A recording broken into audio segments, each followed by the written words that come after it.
back, everyone. Welcome to my lovely channel. Good to talk to you once again. I really hope you are all safe or fine.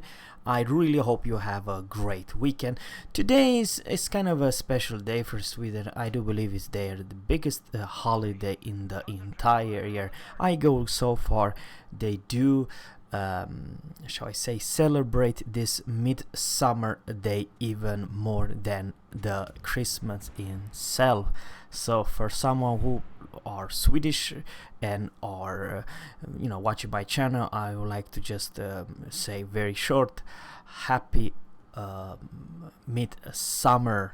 That's the holiday's name. It's a big thing. Even most stores are closed and so on, and we have the opportunity to stay home at Friday, so Friday, Saturday and Sunday. And by the way, we are very good looking salvo. That salvo did 2 citadels, and I would like to say, guys, that even though it's a big large ship, the Ägir, guys, I really like her. She's not quite Alaska. The dispersion, probably I'll just talk about dispersion as well.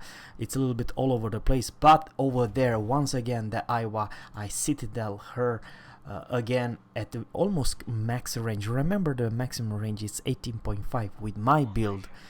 I do have the oh, Yoshino, for the love of God, I don't believe that looks good. And very much got robbed that salvo with 3 overpen. And even though I felt that I aimed well, almost dead on 1 overpen. So the first opening salvo was kind of alright.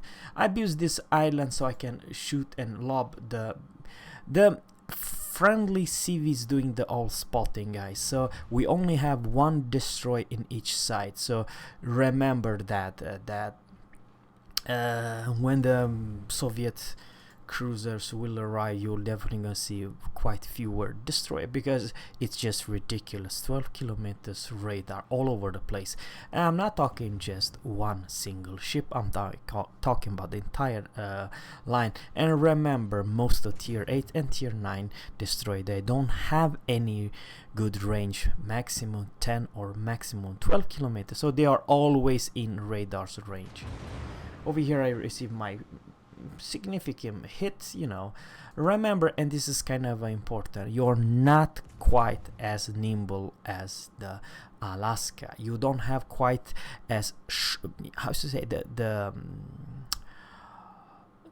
guns are fantastic, and the percent which you enemy your fights fantastic, but the shells, how close the shells are, it's not as Alaska's level.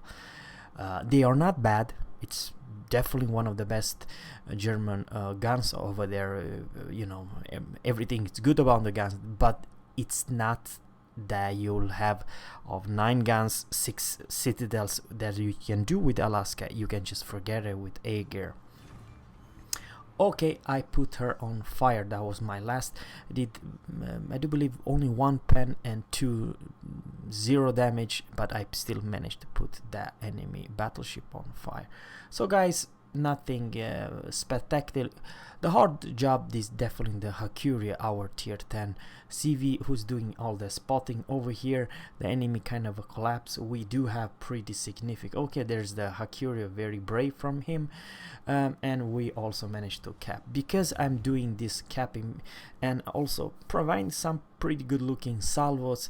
I will, guys, I know it sounds kind of weird, but this is a Stalingrad, Worcester, Hakuria, you name it, but just a wild guess who's gonna have the most experience, and you're gonna see a screenshot at the end of this vid, just show you probably how you should play your cruiser. You're just a support cruiser, guys, and also the weakness of going versus some DPM monster.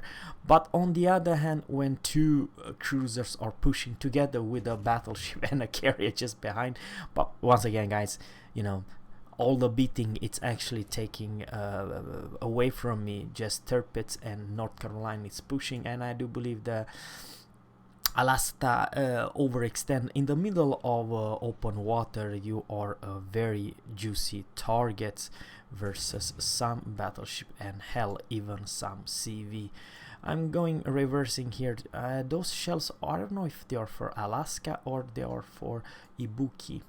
Ibuki was trying to be a pain in the ass. On the other hand, remember guys, and this is kind of important, the Ägir's main job is definitely to deal with other cruisers and you know, they do significant damage to battleship. You are not quite as effective as Alaska dealing with the destroyers. That is the truth, because Alaska, remember, they do have hydro and radar. You don't have hydro, so keep that in mind. But supporting a battleship, it's definitely your main job. And this Ibuki, I do believe he's run the range module, because I have no idea how he has this crazy range at more than 18 kilometers. And he, of course, he's HE spamming my Thirpets. And you see that dispersion, it's not bad, but Ibuki squeezy as all hell.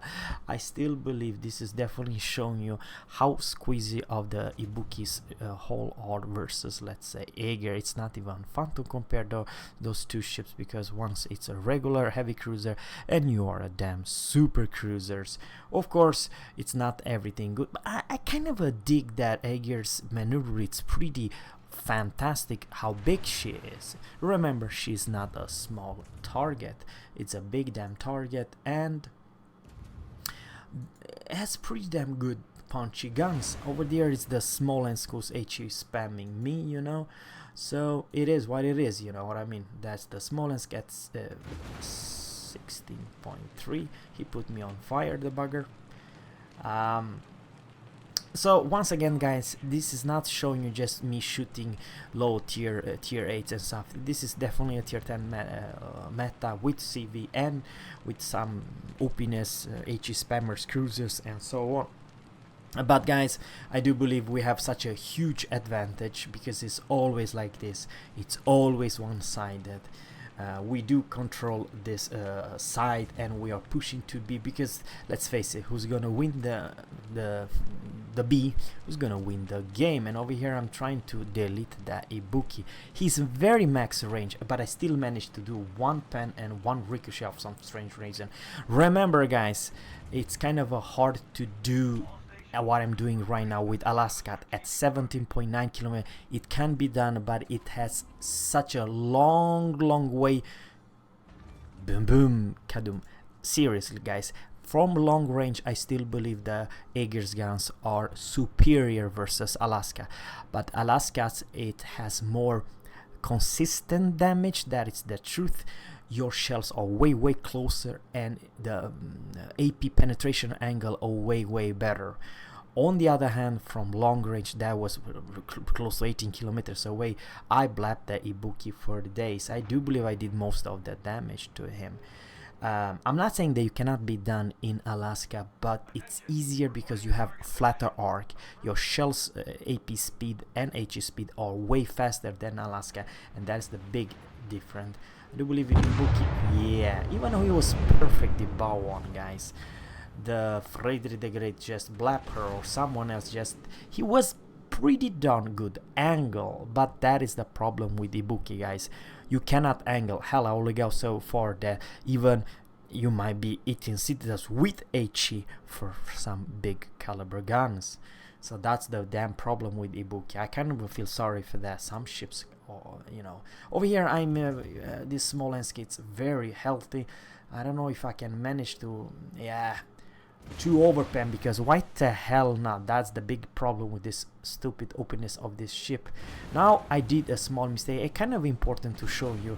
I give her a little bit side, and he using right now AP. He will chunk me for quite a big large salvo. But also I did hit 5,100, but in return he gave me 6,000 and 3,000. So literally, if he was continue to go on, he might actually kill me. But there is a battleship behind me who actually killed him before he could DPM him down. And I will show you guys a screenshot of the I actually gained in this replay best by experience. I have no idea why, but I do like this ship, and I believe in right hand, if you know how to play cruisers, it's a very strong, good ship. So guys, thanks guys for watching, and always captains, fair seas, and goodbye.